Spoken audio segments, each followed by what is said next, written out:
So what attackers does is try to craft some input data in order to gain some control over certain operations. So it's important to mention that here the attacker only can craft input data but no executable code.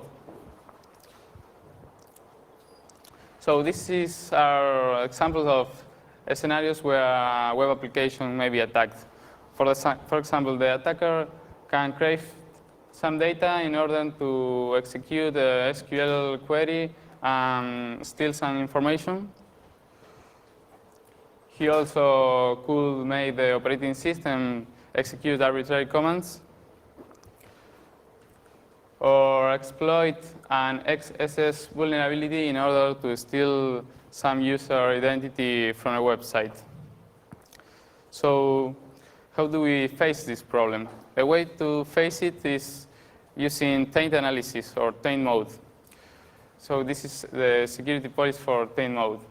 First, we say that data received from a client is untrusted or tainted. We can't trust data received from the outside because we don't know who generated it. It may be generated by the genuine user, but also for an attacker or an attacker program. Second, we say that tainted data can be made untainted by a sanitization process. And third, we say that tainted data can't reach sensitive things. That's what we want. We don't want data not properly validated to reach sensitive things. In the image, we see the sanitization processes represented with different colors because different sensitive things needs to be properly protected. It's not the same function you're using to validate some data against XSS than the function you are using to clean some data to avoid an SQL injection. So what we say here is that there are different kinds of attacks, as you may know. So for example, this chunk of data. If this is part of the where clause of an SQL query that is going to do something like delete all the rows from the X table where ID equals the received value, well, if an attacker adds something like this, or 1 equals 1, which will always be true, then it's a problem if this arrives to a database. But maybe it's harmless if it arrives to a web page renderer. Oh. Something similar happens with this piece of code.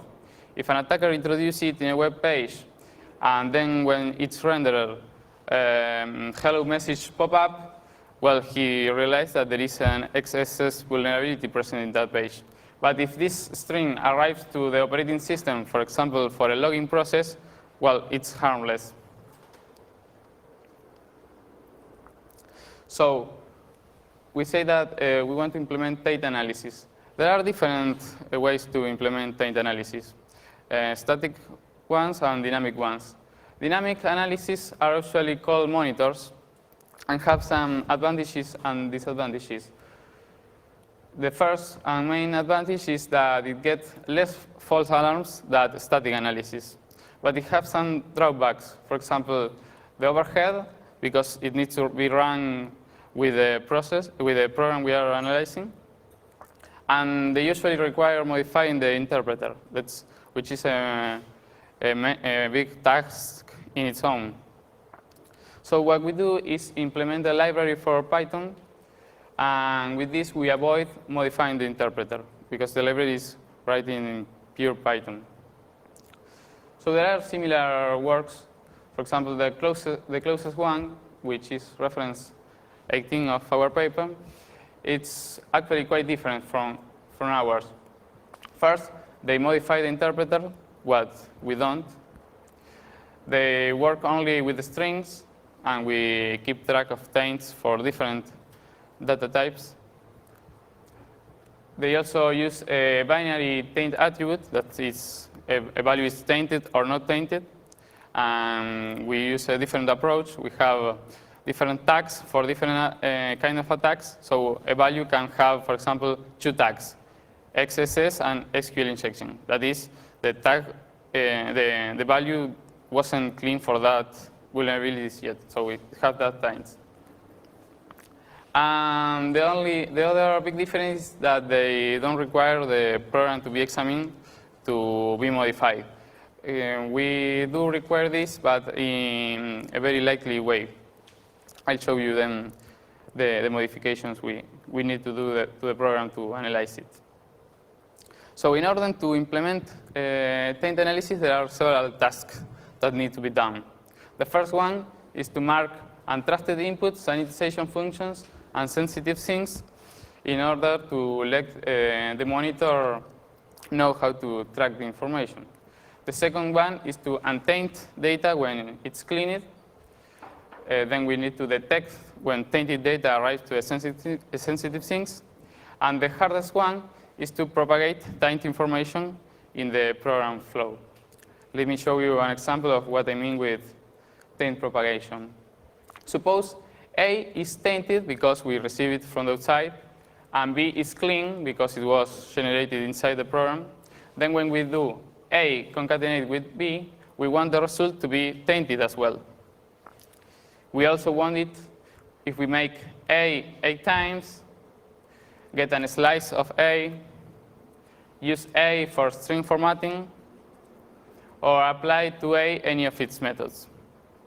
We want the result of all these operations to be tainted as well as the original value. So how does the library work? We automatically overload Python built-in types like string, Unicode, int, floats, extended the class in order to achieve two goals. The first one is to add a taints attribute to the objects where we can collect the tags an object have. And the second one is to overload its methods in order to make them work in this way. If any of the arguments the method received or the object that received the message is tainted, well, the result of the method needs to be tainted too. For example, in the previous slide, we say A plus B. What's happening is an instance of this extended class, strB, we call it, is added with an instance of the regular string class, and so we can make the result be a taint-aware class as well. The add method of str is execute. A similar example is this. Now, we always get execute the overloaded method. So we can track the tags, make them flow to the next value, and keep on this going. We also overload some Python built-in functions in order to improve the taint propagation mechanism. For example, the length function. Length will return the length of a string, and the resulting value is an integer. Well, if the original string is tainted, we want that integer to be tainted as well. So what else does the library provide? For the programmer point of view, we provide some decorators in order to identify the sinks, sources, and cleaners. Python decorator is an abstraction that let us add some behavior to a function or a method or a class in a way that don't interface with the code.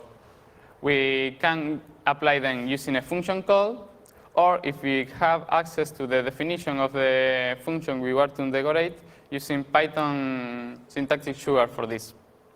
So this one, called untrusted, it's supposed to mark all objects returned by these functions as tainted.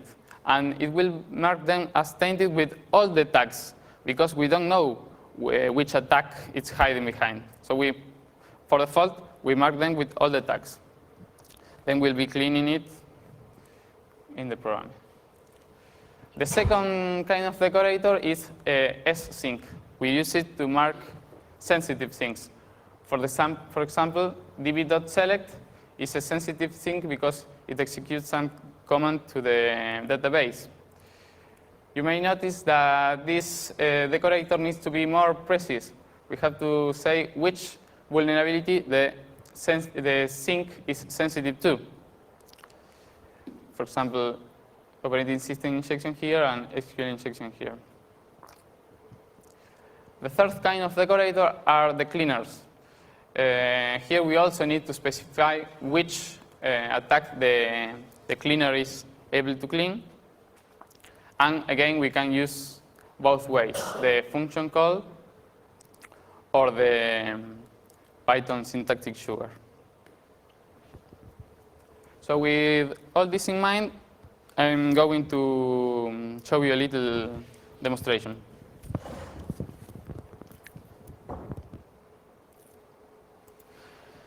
We have this application called Suggestion for Lunch that it's meant to be used in an office by people suggesting what they want for lunch. And each day, the guy that is responsible of buy the food, look at the page and see what people is asking, and so on. So, for example, someone asks for chips, fish and chips.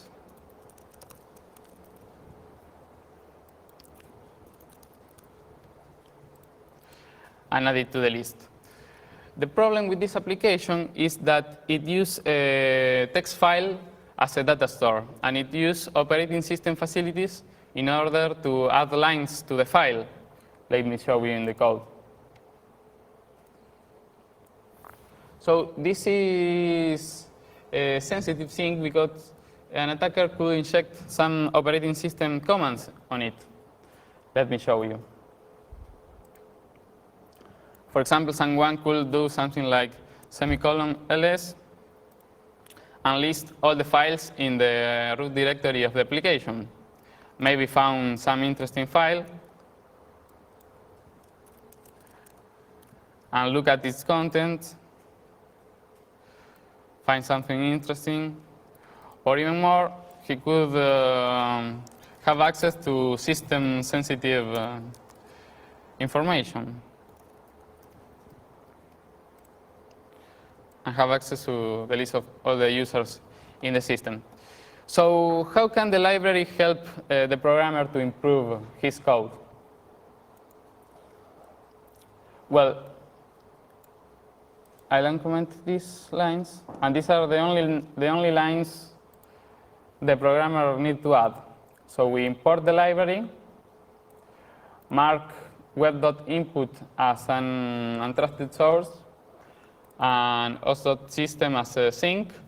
And we also tell the library to end execution if something nasty happens. That is, if an untrusted value reaches a sensitive sink.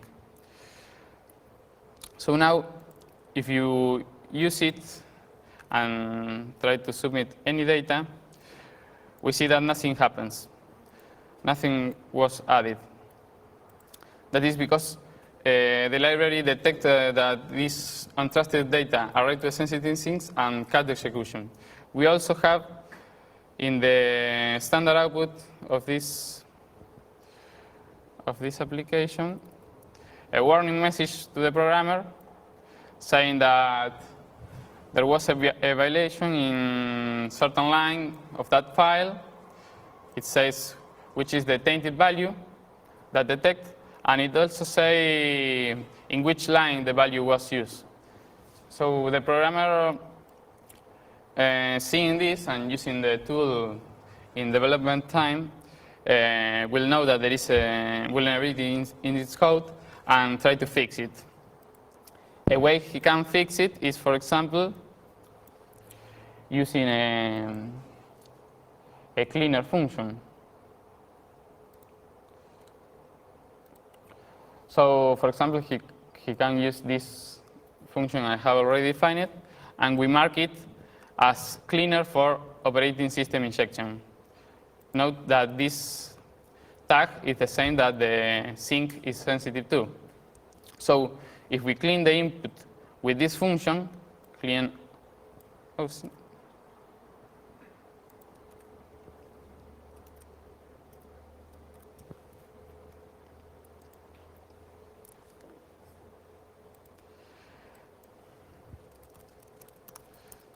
Then we'll be allowed to continue using